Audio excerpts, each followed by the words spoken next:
Vamos a dar inicio a nuestra clase del día de hoy.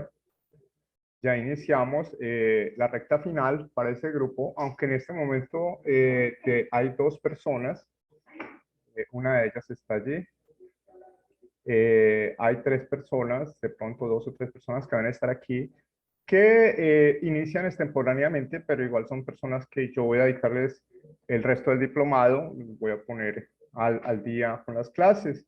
Entonces van a iniciar estas, dame un segundo, estoy admitiendo un par de personas más. Bueno, les decía que en este momento hay dos personas más que pagaron extemporáneamente y que van a tomar el diplomado con nosotros. Les comento, a estas personas van a haber unos días especiales en los cuales vamos a seguir el diplomado porque hay personas que están entrando y quieren iniciar este primero, pero pues también apenas terminemos vamos a hacer el segundo nivel, que hay personas ya de otros grupos que están pidiendo el segundo nivel. ¿Qué más les comento? En este momento les voy a compartir pantalla para que hagamos pues el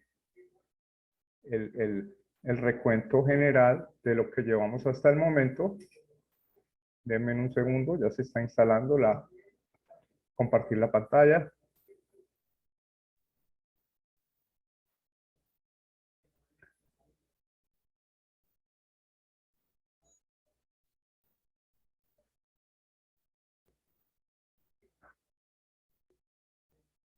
Bueno,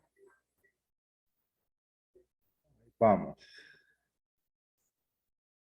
Nosotros ya vimos módulo de generalidades, todo lo que tiene que ver con generalidades en drogodependencias, los conceptos básicos de adicciones, de salud de enfermedad, patología dual, las bases que tienen todos los diplomados de primer nivel y que en la última clase vamos a redondear los conceptos que se deben haber adquirido al finalizar este primer diplomado en adicciones, como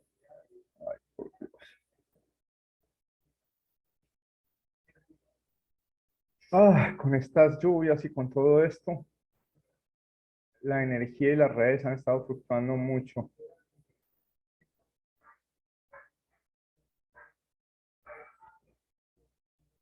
Bueno, aquí vamos. Ya como que se instala. Listo.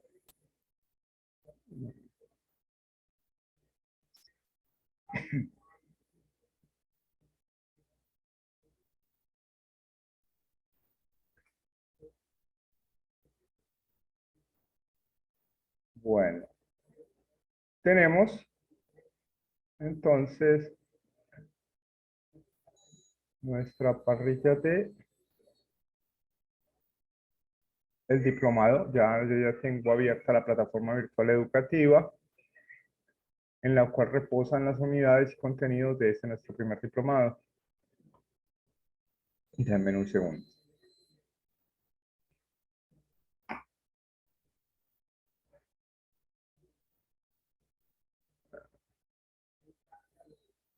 Bueno,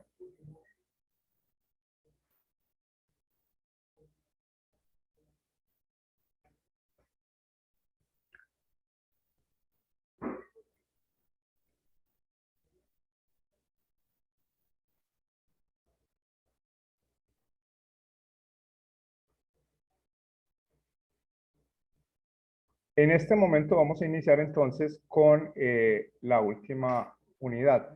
Les estaba diciendo que nosotros ya vimos todos los conceptos generales de adicciones, vimos lo que es patología dual, la explicación desde neurobiología de las adicciones y desde la neurociencia, la explicación de por qué se considera una enfermedad y por qué está dentro de los manuales diagnósticos de desórdenes y trastornos mentales a nivel mundial.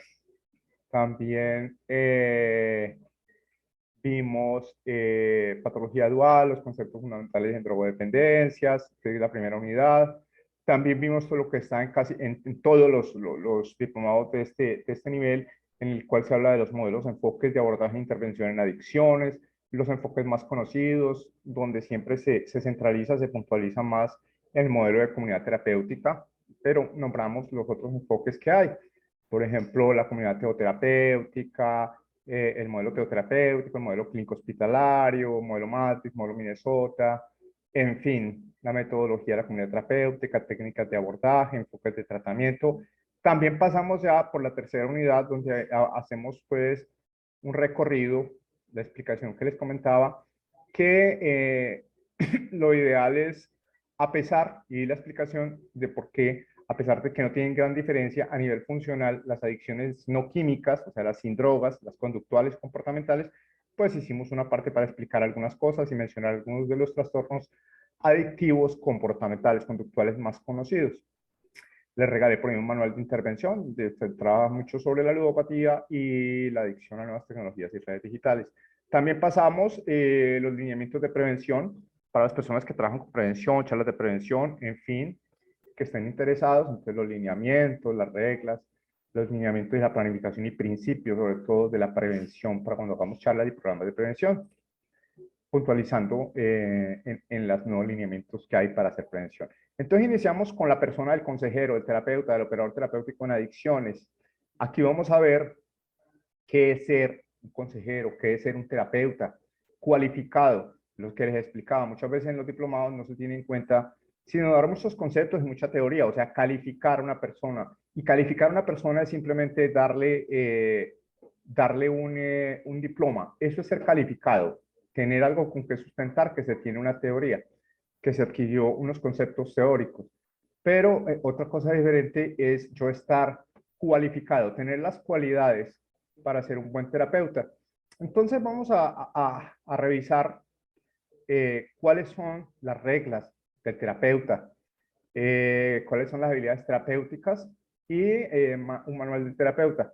Aquí en la parrilla, para las personas, hay cosas que yo no puedo compartirles. Por ejemplo, estos dos manuales del consejero solo lo pueden ver las personas pues, que pagaron y tienen acceso al diplomado y a repetir los diplomados las veces que sean y todo esto. Pero sí les voy a compartir ese manual del terapeuta, las habilidades terapéuticas, las reglas del terapeuta y también la calificación y las cualificaciones que debe tener un consejero en adicciones desde la FLAC, desde la Federación Latinoamericana de Comunidades Terapéuticas. Entonces, sin más preámbulo, vámonos bueno, este es el sexto manual para las personas que están allí, las dos personas que están allí pagaron, entonces ya saben, nosotros siempre dejamos en todos nuestros diplomados un último módulo en el cual damos materiales adicionales que les pueden servir para sus presentaciones, para el conocimiento general, en fin, hay otros manuales, otras guías clínicas, otras maneras, otras guías de habilidades sociales, en fin, mucho material anexo adicional. Entonces, vámonos con las reglas del terapeuta.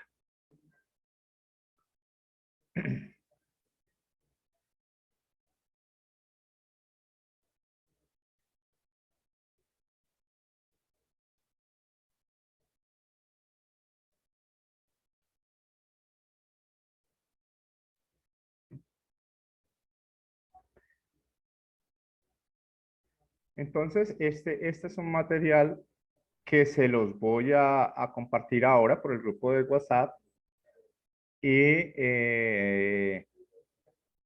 pues, pues que van a tener todos independientemente de la modalidad en que estés con nosotros.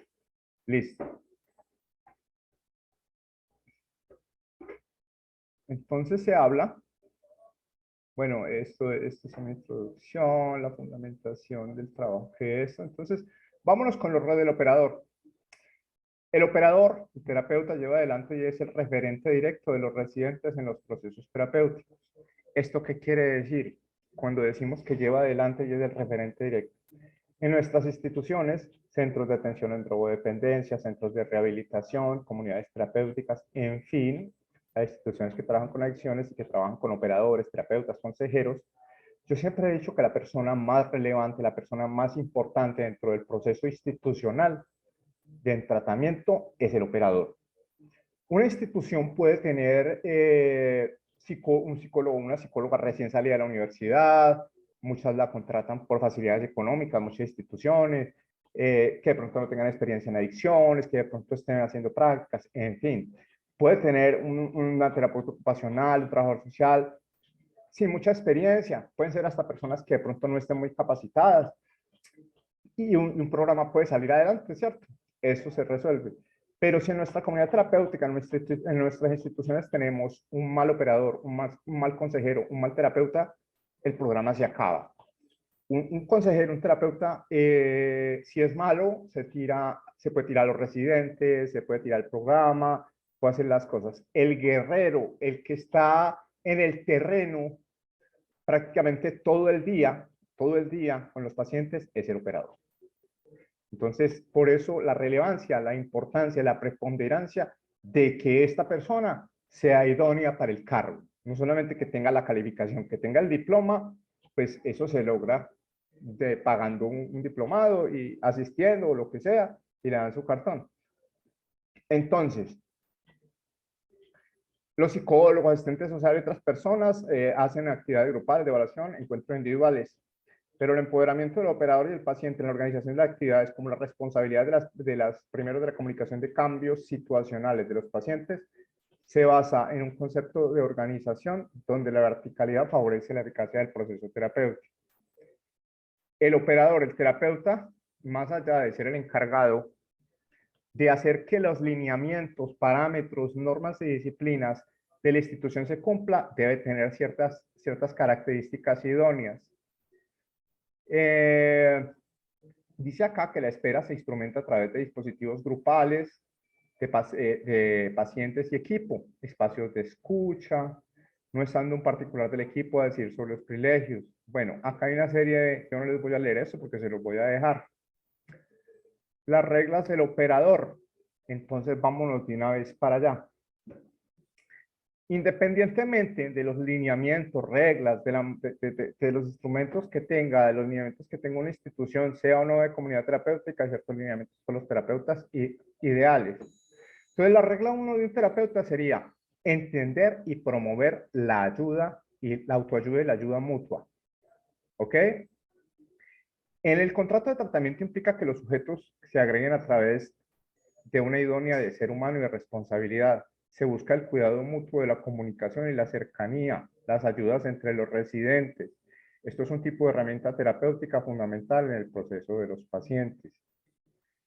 Se dice, o bueno, comúnmente se escucha en la mayoría de las comunidades terapéuticas algo que se denomina una frase que dice, el grupo se autorregula.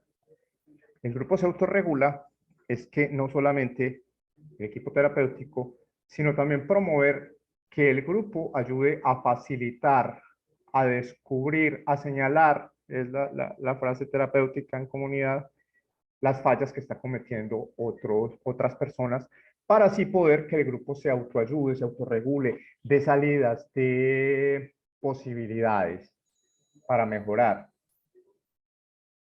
Es una herramienta terapéutica fundamental, los procesos de autoayuda, así como también les dejé anteriormente, como dentro de la comunidad terapéutica específicamente, la terapia de confrontaciones va casi que casada con la comunidad terapéutica. Esto requiere de responsabilidad individual y grupal, espacios de escucha, cronograma de actividades, aprender a esperar tiene como objeto comenzar a poner límites a las ansiedades, a las actuaciones. El objetivo es desarrollar e incrementar la reflexión. Esto se pone aquí, el terapeuta debe promover la autoayuda y la ayuda mutua, enseñar, educar, tanto al individuo como al grupo, que el grupo se autorregula.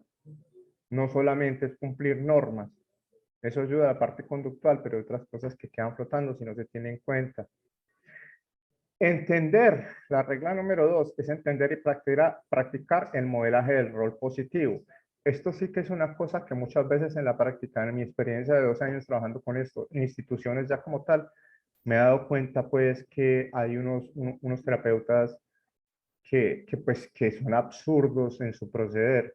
Esperan que los residentes, que los pacientes cumplan con una serie de normas y en la práctica se les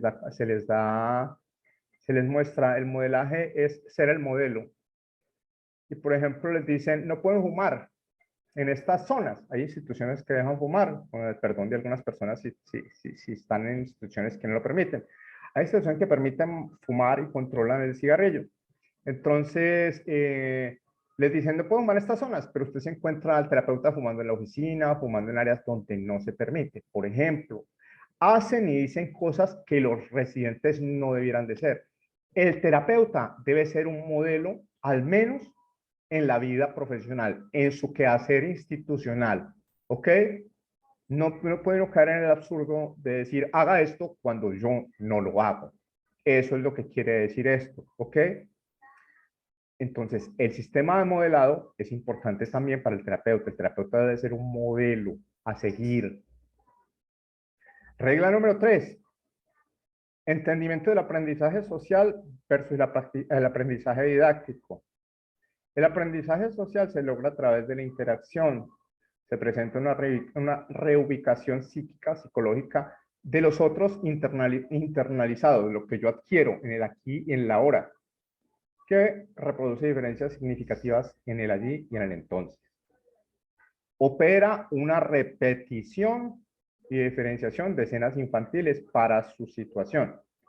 Así, cotidianamente, estos pacientes provocan un rechazo de los operadores y el sistema de salud en general como mecanismo de control y anticipación de un abandono, por ejemplo, experimentado. El abandono no actuado junto a otras estrategias. ¿Ok? Tiene que ver mucho con el aprendizaje social, con el modelaje y las normas que tienen que ver acá. Entendimiento y promoción del concepto, no a la dicotomía nosotros-ellos. Vamos a explicar esto, que está como en términos muy técnicos. Dice, la minimización de la simetría médico-paciente facilita el desarrollo de capacidades y facultades personales. La responsabilidad del paciente en el proceso implica un grado de apoderamiento o empoderamiento del mismo. A través de la responsabilización se promueve la comprensión de la relación entre beneficios y restricciones y las actitudes y comportamientos en el sistema. Se debe comprender que el grado de autonomía del paciente obedece al reflejo de sus progresos en la comunidad. Terapéutica implica asimismo limitar la proyección de culpa y responsabilidad en el otro para iniciar el camino del autovalimiento, de la autovaloración personal, más bien un término allí un poco, bueno. Muchas veces el paciente, el residente, siempre está en función de responsabilizar al otro, de buscar culpables allá afuera, y yo no hago porque el otro no hace. Entonces, ese tipo de cosas es más o menos lo que quiere decir aquí. El operador no se encuentra en el lugar del amo, no es un patrón, no es un jefe, no se encuentra en el lugar de los significados. No tiene una posición sádica donde las manipulaciones y pacientes del paciente tienden a ubicarlo. ¿Ok? El operador es un guía, pero muchas veces nos encontramos con terapeutas un poco despóticos, tiránicos, entre otras cosas. ¿Ok? Bueno, ahí está esto. Este material les queda a ustedes. Regla 5. Entendimiento y promoción de la movilidad ascendente del sistema de privilegios. Los privilegios son accesos o habilitaciones sobre la base del cumplimiento terapéutico. Los privilegios son esas personas, esas prebendas, esos regalos, como dice la palabra, un privilegio que se gana a través de el ascenso de etapas y el desarrollo, de ir avanzando en el proceso terapéutico. ¿Ok? La promoción individual está relacionada con su responsabilidad y su habilidad en el proceso. Debemos tener en cuenta que si bien la comunidad terapéutica, como ya lo mencionamos, tiene bases de tipo conductual en el cual la mayor herramienta es la ayuda, es decir, el castigo, por decirlo abiertamente, una persona funciona, muchos pacientes funcionan simplemente por no caer en el castigo. Entonces cumplo con las normas, voy a filas, hago todo lo que me exigen las reglas y deberes para no caer en castigo, pero también debemos tener en cuenta que el refuerzo positivo, o sea, los privilegios también operan como una parte condicionante de las conductas y las respuestas del paciente. ¿Ok? Igual una persona... Me da el favor y marca a ver qué pasó con los arroces. Entonces, ¿qué les iba a decir? Denme un segundo, que es que tengo personas acá. que están entrando y no las había ya. Por favor, ¿alguien tiene por ahí el micrófono encendido para que me lo apague, por favor? Listo. Entonces, para el terapeuta es importante saber que no solamente se basa en la ayuda y los castigos, también un operador, un terapeuta, debe saber cuándo premiar, cuándo otorgar privilegios. Saber y ser asertivo también. No se puede frustrar todo el tiempo al paciente y volver el proceso terapéutico un asunto insufrible. El asunto es también que la persona crece, se autorrealice y que crezca como persona. ¿Ok? No solamente tener, aquí lo dice, que un paciente se sienta amenazado todo el tiempo por el ambiente agresivo. En fin, lo dice muy claramente. Tener en cuenta el sistema de privilegios y de privilegios. Entendimiento y práctica del concepto de actuar como sí. Enfatiza el crecimiento personal a pesar de factores de estrés ambientales presentes. Se estimula el afrontamiento de sentimientos y condiciones adversas. Los sentimientos negativos, las restricciones que se presentan en tratamiento no justifican las actitudes negativas. No es solamente castigar o dar ayudas por darlas. Si el paciente no comprende por qué o para qué está teniendo una ayuda, simplemente se montan los mecanismos de defensa que tiene el paciente, afronta la ayuda, puede renegar por lo que sea, pero no comprende el por qué o el para qué para el cambio. Cuando fomentamos desde la parte conductual nuestros tratamientos, mira, estás castigado, no tienes llamadas este día o esta semana, no tienes visitas, no tienes privilegio de comprar en la tienda hoy, en fin, o tienes que hacer estas tareas, estas ayudas, estas terapias, lo que sea, se le debe explicar al paciente. El operador debe estar en capacidad de explicar el por qué y el para qué de una ayuda, el por qué y el para qué de lo que se le impone al paciente. Regla número 7. Comprender la relación entre pertenencia e individualidad. Bueno, pertenencia es una identificación comunitaria que debe a su vez facilitar una identidad personal. La adaptación a las condiciones sociales y materiales forma un sujeto adaptado a un medio institucional agresivo e incontinente. El cambio en un ambiente comunitario promueve la adaptación a otras reglas y sistemas de reglas de convivencia. La alteración requiere de procesos de resocialización que se asemejan a la primera socialización. Bueno, es que está como muy técnico. A ver, les explico.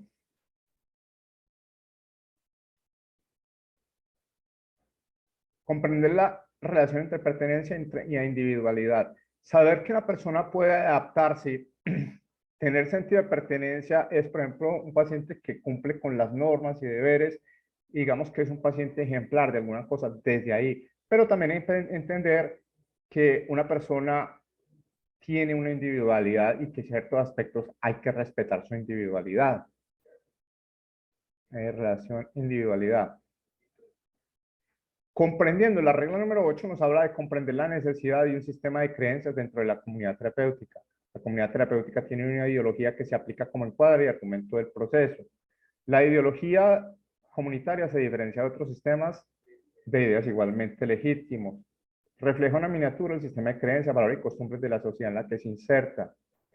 Es tener en cuenta que si bien se tienen unas normas y unos deberes y creencias dentro de la comunidad, pues eso lo implanta la comunidad terapéutica, ¿cierto? No es lo mismo una comunidad terapéutica laica que una comunidad teoterapéutica, por ejemplo, ¿cierto? Donde hay un sistema de creencias establecidos a través de la palabra, a través de la Biblia, en fin. Esto también es uno de los errores que muchas veces se comete y que encuentro en la práctica en algunas instituciones, la capacidad de tener registros específicos. A veces es un error institucional, a veces es un error del terapeuta. Como les digo, les reitero, el terapeuta, el consejero o el operador terapéutico es el que permanece las 24 horas del día en sus turnos con los pacientes. Es importante, vuelvo y repito, no solo operar desde imponer las normas y disciplina, sino llevar los registros. ¿Eso para qué? Para poder tener la información relevante el resto del equipo terapéutico sobre situaciones que se den, sobre contrariedades, sobre situaciones específicas. Hay instituciones que no llevan, no les exigen a los terapeutas este tipo de registros y se limitan a que den registros hablados cada tantos días y se pierde mucha información. Es importante que el terapeuta, el consejero, el operador lleve registros específicos, tanto de las actividades como individualmente de cada paciente que va pasando. Estos registros nos sirven, por ejemplo, a mí como psicólogo de la institución, me sirve para poder diagnosticar o mejorar y saber cómo intervenir a cada uno de los pacientes ya a nivel individual. Regla número 10. Y por último, entender y facilitar el proceso grupal. Los grupos buscan el crecimiento del paciente y es parte del menú básico del tratamiento. Los grupos son considerados herramientas terapéuticas. Hay distintos grupos, grupos de encuentro, grupo de la mañana, grupos de estancia, grupos de expresión de sentimientos, grupos de las asambleas del hogar, de la casa. El operador en el grupo debe solidarizarse con el principio de aprendizaje social. No es despectivo, autoritario ni dominante. Por otra parte, mantiene al grupo en funcionamiento, identificando y reforzando los desempeños positivos de los pacientes. Encuadrar las normas y el funcionamiento de los grupos son articuladores que permiten darle simbolización, significado, sentido, instalando el código de un marco de legalidad. Es importante tener, pues, a instituciones que no le dan mucha importancia o son muy pocas los procesos grupales. Los procesos grupales son terapéuticos, no solo para señalar los errores de otros, sino para dar educativas y para hacer identificaciones positivas grupales. Bueno, aquí está, como les dije, esto se los voy a dejar. Ya está allí, habilidades terapéuticas. Vámonos con las habilidades terapéuticas a ver qué nos dice acá. Ah, déjenme un segundo. Bueno, a pesar de que esto es un documento, creo que es de la Universidad de Barcelona o de Barcelona, Universidad de Barcelona, que tiene un enfoque desde psicología, es válido para cualquier tipo de terapeuta. Hay situaciones que todos los terapeutas deberíamos tener. Muchas veces me encuentro con terapeutas, con operadores que se la pasan viven, si bien el modelaje es importante, como les decía, ser un modelo dentro de la institución para que asimismo los sujetos que están allí, los pacientes, tengan una identificación positiva y quieran ser como el líder, tal vez superarlo y mejorarlo. Es importante que no se queden en la argumentación de yo me encuentro, venga, pero ¿por qué no hace esto? Si esto es fácil, mira que yo lo hacía, yo lo hago, o sea, no solamente desde mi postura, ¿ok? Eso es una parte, no imponer todo el tiempo. Entonces hay elementos desde ser operador, desde tener un rol, unas cualidades. Dentro de las cualidades de cualquier terapeuta debe estar la escucha activa, ya revisamos qué es, la empatía, la aceptación incondicional y la autenticidad. Va de la mano con las características. Esas son las actitudes básicas del terapeuta que favorecen una relación terapéutica. Las características del terapeuta favorecen una relación. La cordialidad, la competencia, la confianza, la atracción, el grado de directividad. ¿Ok? Hay muchas veces que el terapeuta no tiene la madurez, el grado de madurez de no sesgar sus situaciones personales. Si un terapeuta, digamos, hay un paciente que le recuerda a alguien o algo que para él es negativo, es una persona que de pronto no va a ser imparcial con ese paciente y va a estar cargado con ese paciente. El terapeuta, el consejero, el operador debe estar en la capacidad de identificar esas situaciones, de decir, en pocas palabras, ese tipo me cae mal. Yo digo, me cae mal porque es esto, porque es grosero, porque es esto, y muchas veces nos cargamos con esa persona. Nos ponemos en guardia con esa persona y simplemente se la montamos. Y ya. Y en base a las normas lo mantenemos allí cargado.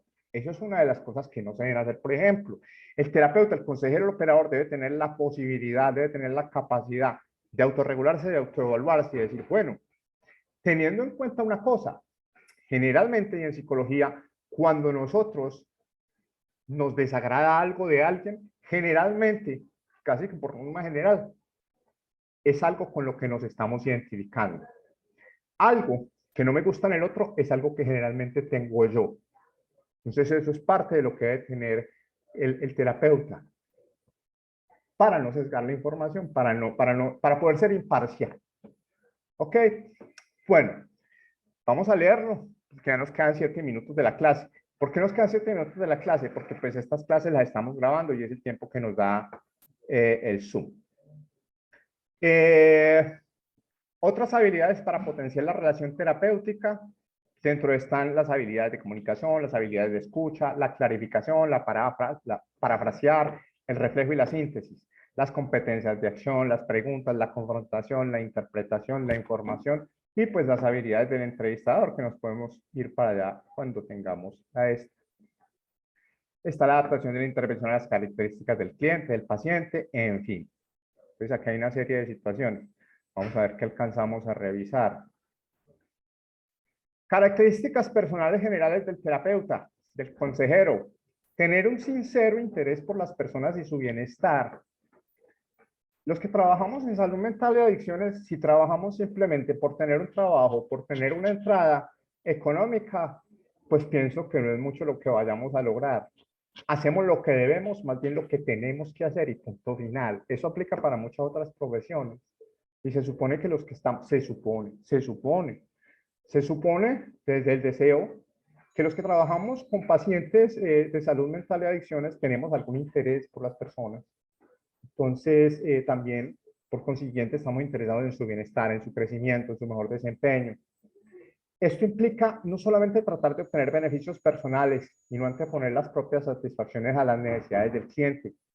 Y así pues hay que evitar situaciones como el bullorismo, ¿ok? Que es la indignación dirigida básicamente a la satisfacción de la curiosidad personal, evitar el abuso de poder, el poder y la autoridad inherente al rol de terapeuta no deben usarse con fin de demostrar la superioridad o influir en las decisiones y valores del paciente más allá de los objetivos terapéuticos, y la autoterapia, o centrarse en aquellos problemas de los pacientes que tienen que ver con las dificultades personales del terapeuta. Conozco y no son pocos los consejeros, los terapeutas, los operadores, que están cumpliendo un deber, que cumplen un rol como terapeutas. Eso está bien, puede ser parte, ¿cierto? Porque yo fui adicto, porque yo también fui paciente, entonces trabajar en esto, primero, pues me va a tener ocupado, segundo, me va a tener siempre cerca a las normas, va a hacer que me acuerde todo el tiempo que soy un adicto, me va a tener eso, pero entonces se quedan allí.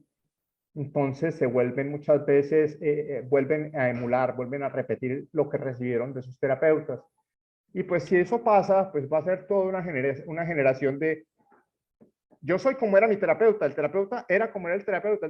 Y los terapeutas de atrás, pues muchas veces eran despóticos, eran pequeños tiranos, simplemente gritones, sí. Sí, bueno, el grito puede ir en algún momento, pero hay cosas pues ya que se van de los límites normales. Saber y aceptar que hay estilos de vidas diferentes, todos ellos son respetables y creer en que todas las personas tienen aspectos positivos que pueden desarrollar. Perdón. Autoconocimiento. Conocer cuáles son los propios recursos y limitaciones tanto personales como técnicos. El terapeuta debe no solamente autorregularse, sino autoconocerse. ¿Cuáles son mis limitaciones? Saber si no tengo las suficientes habilidades sociales, si de pronto no tengo los suficientes conocimientos sobre el modelo, sobre la teoría, sobre las normas, sobre las personas. Es importante estar en constante capacitación. Limitaciones personales podrían ser el temor al fracaso, la necesidad excesiva de control, la necesidad de aprobación, la creencia en que mis propios valores son los más adecuados y desconozco los de los demás, simplemente los niego. Estas limitaciones pueden conducir a comportamientos antiterapéuticos, tales como evitar aspectos conflictivos, tratar solo los aspectos más superficiales de los problemas, dominar las sesiones. Muchas veces solo el terapeuta y no permite en realidad la participación de los individuos, de los pacientes en el grupo, enfadarse con los pacientes que no cumplen, simplemente porque sí, evitar el uso de confrontaciones, por ejemplo, hay que saber aplicar las confrontaciones en su momento, si tiene un cuándo y un para qué y un por qué, satisfacer las necesidades de dependencia de los clientes, de los pacientes, tratar de imponer los sistemas de valor y de creencias propios, desconociendo los de los pacientes. La autorregulación, el autoconocimiento mío como terapeuta debe ir acompañado también de una autorregulación suficiente para que mis problemas y dificultades no interfieran en el tratamiento y en la derivación de aquellos pacientes que las limitaciones propias no tienen que tratar adecuadamente. Tener la madurez de autorregularme a pesar de que esté teniendo problemas en mi casa, a pesar de que esté teniendo problemas en mi familia, a pesar de que esté teniendo problemas con lo que sea, a pesar de mis dificultades, ser una persona que yo como modelo debo tener control de impulsos, debo tener mi propio control de pensamientos. No quiere decir que si yo me levanté hoy con el pie izquierdo, como dicen por ahí, si yo me levanté de mal genio, no dormí, no comí, si tengo situaciones, entonces me voy a descargar con el grupo, me voy a descargar con el que me cae mal. ¿Ok? Eso es parte de la autorregulación. A pesar de yo soy un ser profesional que sé autorregularme. Tengo conocimiento de mí mismo y puedo autorregularme. ¿Ok? Algunos programas de formación a terapeutas ofrecen esta posibilidad. O la obligación de realizar terapia personal. Esto es otra cosa muy importante. El terapeuta, el consejero, ninguno de nosotros es, como dicen por allí, producto terminado. Nosotros no estamos ya por encima del bien y del mal, como dicen en la comunidad terapéutica. Nosotros estamos sujetos también a cambios, a procesos, a adaptaciones, a crecimiento. Nosotros no aprendimos ya lo que debíamos aprender y todo. Nosotros debemos crecer. Y hay una cosa que no utilizan y que yo utilizo, les doy la herramienta a los consejeros, a los terapeutas, los operadores cuando están. Yo les digo, venga, yo soy el psicólogo, pero no solo el psicólogo del grupo, no solo el psicólogo de los pacientes, no solo el psicólogo de las familias, no solo el psicólogo de las parejas, sino que ustedes, como todas las personas, tenemos situaciones las cuales nos afectan, nos vulneran, perdimos